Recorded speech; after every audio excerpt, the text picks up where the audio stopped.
నమస్కారం. ఆంధ్రప్రభకు స్వాగతం. నేను తేజస్వి. ఓం సాయిరాం. మనకు చాలా మంది భక్తులు వాళ్ళ అనుభూతుల్ని, అనుభవాల్ని బాబా ఏ విధంగా వాళ్ళ ప్రాబ్లమ్స్ సాల్వ్ చేశారని కానీ, ఇవన్నీ కూడా చాలా మంది భక్తులు మనతో పంచుకున్నారు. అసలు బాబా అంటే పిలిస్తే పలుకుతాను అని చెప్పి బాబా చెప్తూ ఉండేవారు అని చెప్తారు. అలానే వాళ్ళు కూడా పిలిస్తే పలికారు బాబా మా ప్రాబ్లమ్ సాల్వ్ చేశారు అని చెప్పి చెప్తూ ఉన్నారు. అందులో ఒక భక్తురాలు రిటైర్డ్ గవర్నమెంట్ టీచర్ సరోజినీ దేవి గారు ప్రస్తుతం మనతో ఉన్నారు. తన అనుభవాల్ని మనం తెలుసుకుందాము. నమస్కారం అమ్మ. నమస్కారం. 2006 నుంచి ఎక్కువగా బాబాను ఇది చేస్తున్నా నేను. హ్మ్. అక్కడ మధిర అనే ఊర్లో హ్మ్. చాలా మంది సత్యసాయి డివోటీస్ ఉన్నారు. నాకు అక్కడికి బదిలీ అయిన తర్వాత హ్మ్. మా కొలీగ్స్ కూడా అక్కడికి వెళ్ళడం, వాళ్ళతో పాటు నేను వెళ్ళేదాన్ని. ఇలాంటి బుక్స్ దాదాపు ఎన్నో రాసా. హ్మ్. ఓ 25 దాకా రాసి ఉంటాను. ఓకే. అందులో ఇలాగా రెడ్ ఇంక్, గ్రీన్ ఇంక్ అన్ని పెట్టి అంటే డిజైన్స్ మనం చూస్తుంటే ఓం సాయి, శ్రీ సాయి అన్నట్లు అది అలాగా కనిపిస్తూ ఉంది. పువ్వులు కానీ, శివలింగం కానీ ఇలాగా అసలు ఈ థాట్ ఎలా వచ్చిందమ్మా మీకు? ఒకవైపు బాబా పేరే రాస్తూ ఉన్నారు శ్రీ హ్మ్. సాయి అని చెప్పి. హ్మ్. మళ్ళీ అందులో శ్రీ సాయి అని కనిపిస్తూ ఉంది.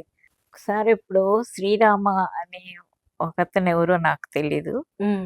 ఆ బుక్ ప్రింటెడ్ బుక్ అది. అంటే ఆయన రాసిందే చేతి రాతతోనే ప్రింట్ అయ్యి ఉంది. ఓకే. అందులో రకరకాలుగా అది శివధనస్సు, హ్మ్. తర్వాత బాణం గుర్తు, హ్మ్. బాణం స్వస్తిక్ లాంటివి ఇటువంటివి. శంఖాకారము, స్వస్తిక్, ఓం హ్మ్. ఇలాంటివన్నీ చూశాక నేనెందుకు రాయకూడదు అని ఇలాగా బుక్‌లో రాయడం మొదలుపెట్టానన్నమాట. ఓకే. చాలా రాశాను. ఖమ్మం దగ్గర రఘునాథ్ పాలెం అనే ఊర్లో హ్మ్. సాయి విగ్రహం దాదాపు 90 అడుగుల విగ్రహం ఏదో ఉంది. హ్మ్. అక్కడ స్తూపం కూడా ఉంటుంది. ఓకే. ఇలాంటి బుక్స్ అక్కడ ఫ్రీగా ఇస్తారు. హ్మ్. అవి అక్కడున్నప్పుడు ఎవరో ఒకరు తెచ్చిచ్చేవాళ్ళు. హ్మ్. ఈ మధ్య ఒక ఆవిడ 16 బుక్స్ ఇచ్చింది నాకు. ఓకే.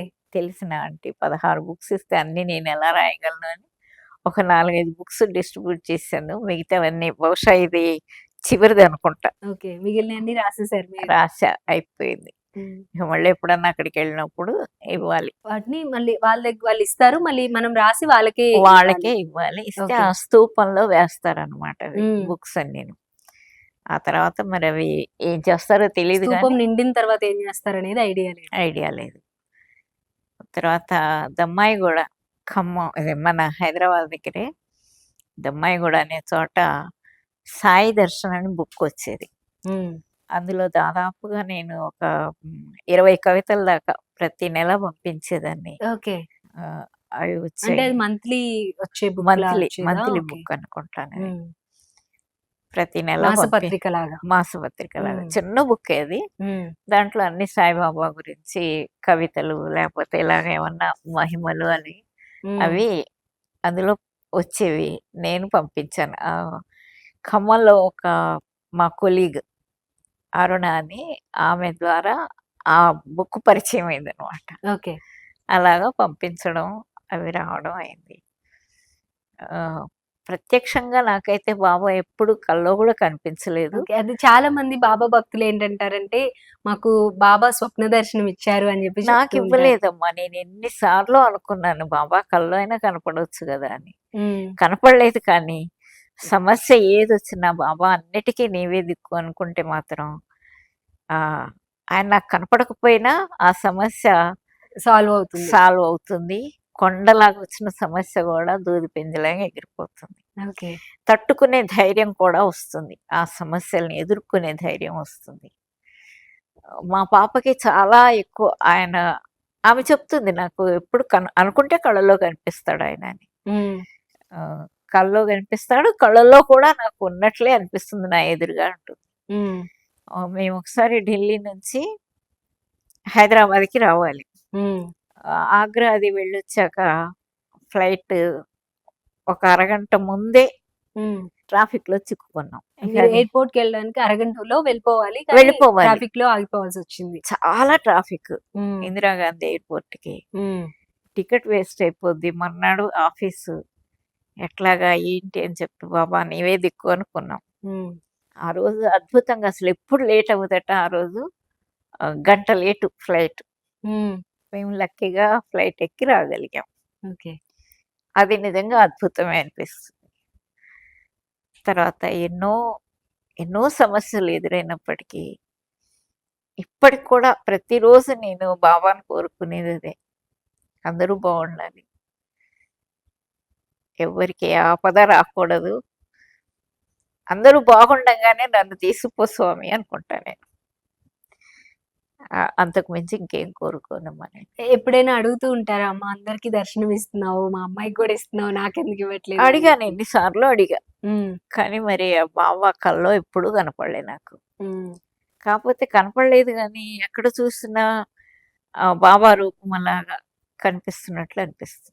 ఓకే. అలా కళ్ళు మూసుకుంటే ఆయన ఫోటో హ్మ్. కనిపిస్తుంది.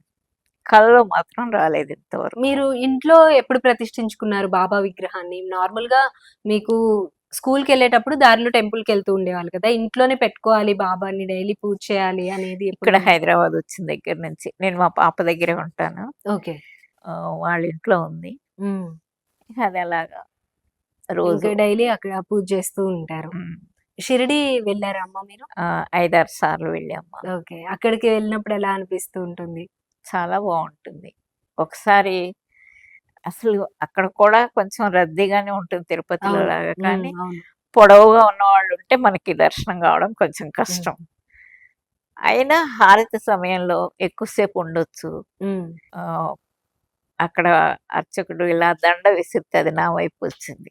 ఓకే. షిరిడీలో మీరు ఆ! క్యూ లైన్‌లో ఉన్నప్పుడు మీ దగ్గరకొచ్చి హ్మ్. పడింది. ఆ! ఓకే. అది తీసుకొని తర్వాత అది ఆయన కప్పిన శాల్వా. శాల్వా. శాలువా కూడా ఇచ్చారు నాకు. ఓకే. ఇప్పటికి ఉంది అది నా దగ్గర. హ్మ్. ఆ రకంగా బాబా నాకు కనిపించకపోయినా ఆయన అనుగ్రహం అయితే ఉంది. ఆ బ్లెస్సింగ్స్ మీకు అర్థమయ్యేలా చేస్తూనే ఉన్నారు. హ్మ్. ఎలా అనిపిస్తుంది షిరిడీలో అందులోనూ అంతమందిలో అది విసిరినప్పుడు మీ మీద పడినప్పుడు ఆ అనుభూతి ఎలా అనిపించింది? చాలా మాటలకు అందనిది ఆ అనుభూతి.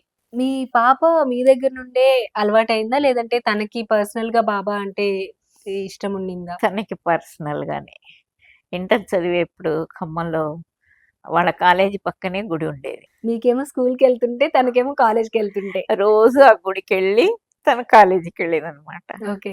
ఆ రకంగా ఆమెకి బాబా ఇది. నాకొకటే అనిపిస్తుంది. ఎందుకు నాకు కల్లో గూడా కనిపించవు స్వామి అనుకుంటా నేను. అంటే మీకు డైరెక్ట్‌గానే నిదర్శనాలన్నీ చూపిస్తున్నాను గదా! అని ఆయన అనుకుంటున్నాడేమో. సాయి బంధువులందరికీ హార్దిక శుభాభినందనలు. థాంక్ యూ సో మచ్ అమ్మా. ఈ బుక్స్ ఇప్పుడు ఇన్ని రాసారన్నారు కదా! మీ పాప కూడా రాస్తూ ఉంటుందా బుక్స్ ఏమైనా? రాయదు. ఆమె చాలా బిజీ. కవితలు రాయాలని ఎలా అనిపించింది మీకు? మీకు నార్మల్‌గానే ఏమైనా అంతకుముందు నార్మల్‌గా ఏమైనా కవితలు రాసే అలవాటుందా? బాబా పైనే రాసారా? అహా! ఎప్పుడూ చిన్నప్పటి నుంచి గూడా ఏదో ఒకటి రాయడం అలవాటు. హ్మ్. ఆ రకంగా కవితలు కూడా రాసేదాన్ని. ఆహ్, హ్మ్. సాయి దర్శన్ చూసాక బాబా మీద రాయాలి అని చెప్పి ఆ బుక్‌కు పంపించడం. ఓకే. ఉన్నాయి నా దగ్గర ఒక 10, 12 ఆ బుక్స్ దాకా ప్రచురించిన బుక్స్ మీ దగ్గరున్నాయి. ఉన్నాయి. ఎన్ని రాసుంటారు మాక్సిమం కవితలు? ఎవ్రీ బాబా మంత్ గురించా? పంపించేవాళ్ళా? ఆ! బాబా గురించా? హ్మ్. ఓ డజన్ పైనే రాసుంటామా. ఓకే. బుక్స్. ఆ బుక్స్‌కి. ఆ బుక్స్‌కి కవిత. ఓకే. విడిగా చాలా ఉన్నాయి. హ్మ్. 70, 80 కవితల దాకా ఉన్నాయి. ఆ బుక్స్‌కి అవి ఒక డజన్ వరకు పంపించుంటారు. హ్మ్. అది ప్రచురించినప్పుడు, మీరు చూసినప్పుడు, వాటిని పాఠకులు చదివినప్పుడు ఎలా అనిపించేది మీకు? చాలా సంతోషం అనిపిస్తుంది.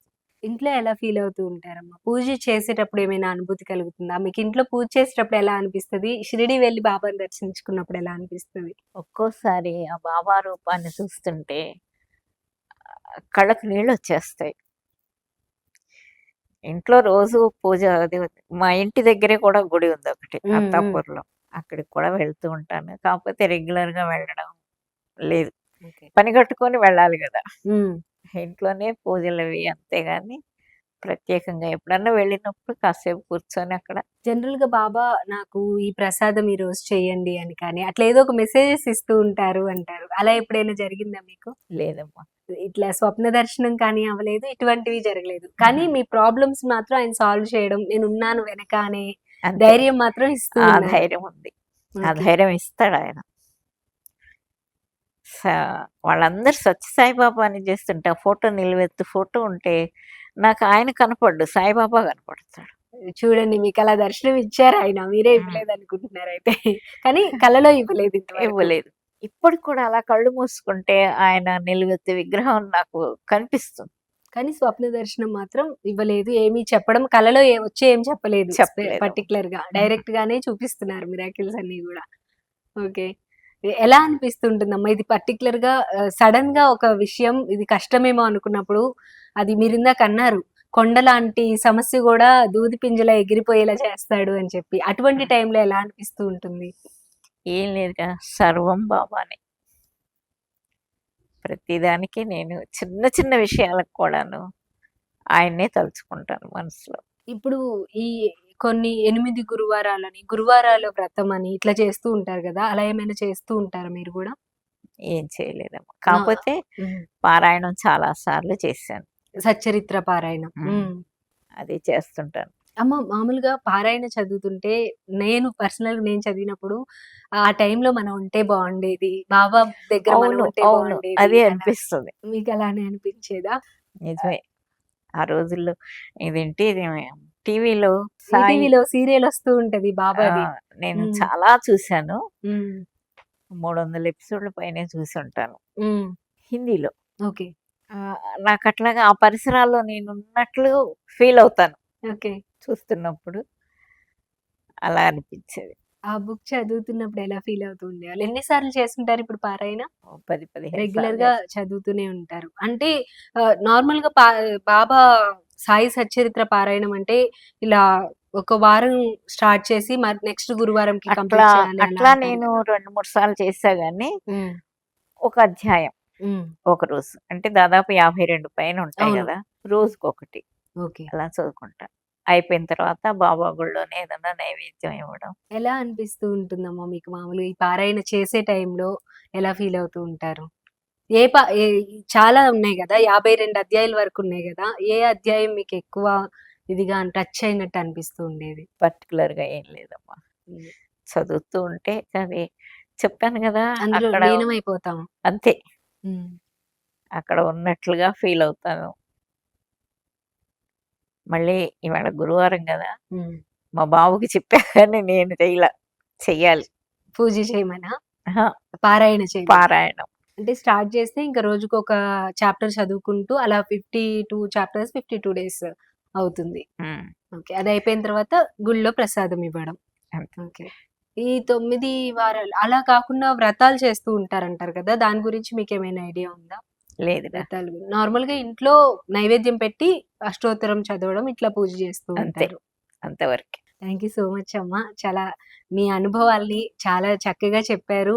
అవి హ్మ్. వింటుంటే మాకు అలాగే చూసే భక్తులకు కూడా మంచి అనుభూతి కలుగుతుంది అని చెప్పొచ్చు. థ్యాంక్ యూ సో మచ్ అమ్మ. థాంక్స్ అమ్మా. ధన్యవాదాలు. ఇది ఇవాల్టి స్పెషల్ ఇంటర్వ్యూ చూసాం కదా! సరోజిని గారికి మొదటి నుండి కూడా బాబా గారిని తలుచుకుంటే చాలా చక్కగా జరిగేది. ఆయన కొండంత సమస్యను కూడా దూజు పింజలా తీసి పడేస్తారు అని చెప్పి తను స్వయంగా అనుభూతి చెందింది మనకి చెప్పారు.